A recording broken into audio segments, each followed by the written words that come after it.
Sue here has been with me for a little while, and in the time she's been here, she has made some really big changes in her personality. Where she's one of the ones that came from Montana, and up there she had been turned out. I think they said that her turnout pasture was about 100 acres, and she came down here and everything's a lot smaller, and I'm sure that was a big change for just everything being more closed in. And she was haired up pretty good from coming up there. Had a little bit of issues with rain rot, but that's all worked itself out. And all through the process of horse training, there's always things that a trainer should be paying attention to and taking care of, along with the riding and the training out there. And when she would get a little bit of rain rot, I would try to shed her out, try to thin her hair out a little bit. I can't change her coat, but try to stay on top of that.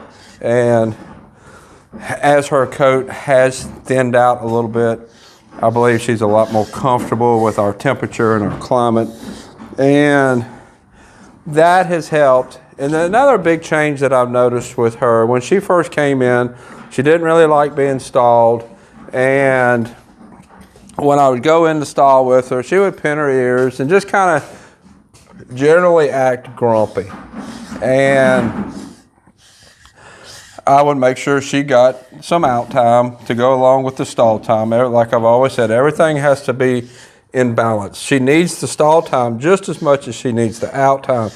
We're working on physically, we're working on mentally, and that stall time is really important for a horse to be able to relax their mind and recover mentally from the work that we do. I've talked about in the videos how I want to engage their mind and get them tired mentally. And part of that working like it's supposed to is I get them tired mentally from asking them to do something, from teaching them something, and they need the stall time to recover. And in the process of her being here and working with that routine that I normally do, she has come to appreciate her stall time and appreciate this time that I work on shedding her out, because her skin has been a little bit itchy with a little bit of issues. Nothing serious. I don't think I've even put any medication on her to speak of. It's just a matter of trying to stay on top of that before it becomes serious. And that's what every trainer should be doing. And that's what I do my best to do with all the horses that come in. I've got Magna Wave scheduled for next week, that they'll be here and do some Magna Wave on a couple of horses. Now she's turning to me. She's liking what I'm doing and looking at me. And this shedding feels good to them. It's my phone telling me that there is lightning in the area, which we got some scattered showers around. And she has really come to enjoy this time. Where she came from with big, large turnout, she was turned out, I think, on 100 acres. And up in that part of the country, they have to have a lot more acres per horse in order to provide the nutrition that the horse needs. Around here, it's about 1 acre per horse, acre to an acre and a half, and they'll get enough out of the grass that's all the turnout they need as far as nutrition-wise. Where up there, you need a lot more acres per horse. So that was a big change for her. And paying attention to her mind as she adjusted and doing these little things like shedding her out, that has helped her adjust to the transition here, adjust to the training, so that she really gets the most out of the training. In the beginning, when she first came, I didn't do a whole lot of videos with her. That's when she was kind of grouchy and kind of mad. And the way social media is, they come up with all kind of, well, this is hurting, that's hurting, need to get a vet to check all this out. And I knew none of that was the situation. She just needed to adjust to the change, learn that this was a nice place to be, and that she would be treated good. And she's very happy now. She rarely pins her ears when I'm asking her to do something. She's pleasant in her stall. And that's all part of the environment that I try to provide here with the horses that come in for training. The barn is pretty open. They know that there's horses next to them. They can see horses across from them. And it's just a good mental environment. And there's people out there that says, "Oh, turn them out all the time," and a lot of trainers just keep them in all the time. And you have to have a balance.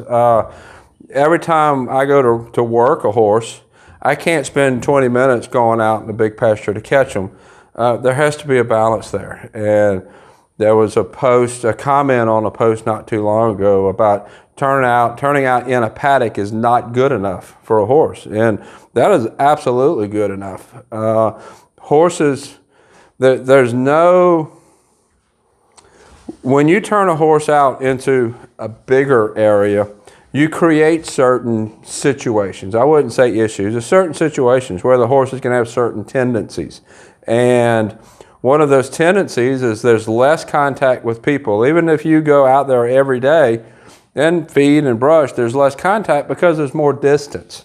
And every time you are within sight of your horse, you're influencing that horse. And that's one of the reasons why I like to have all the horses in here, where they can see me going up and down the barn aisle, see what I'm doing, and become really comfortable just with my presence. And when you have a horse turned out in a huge pasture, you don't get that.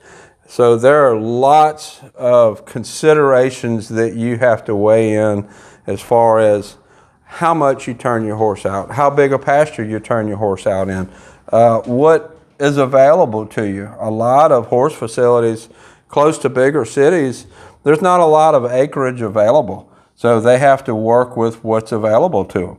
And to make any statement that horses always need to get this is never going to be true, because there are always exceptions. Every horse is different. Every horse needs something a little bit different.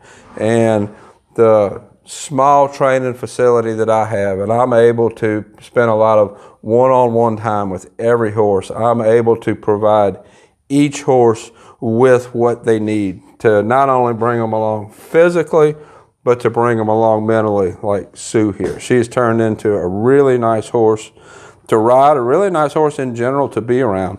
And when she first came, she really wasn't a nice horse to be around. So I'll put a link here to her playlist on YouTube so you can see the videos that I've done before. Until next time, thank you for watching.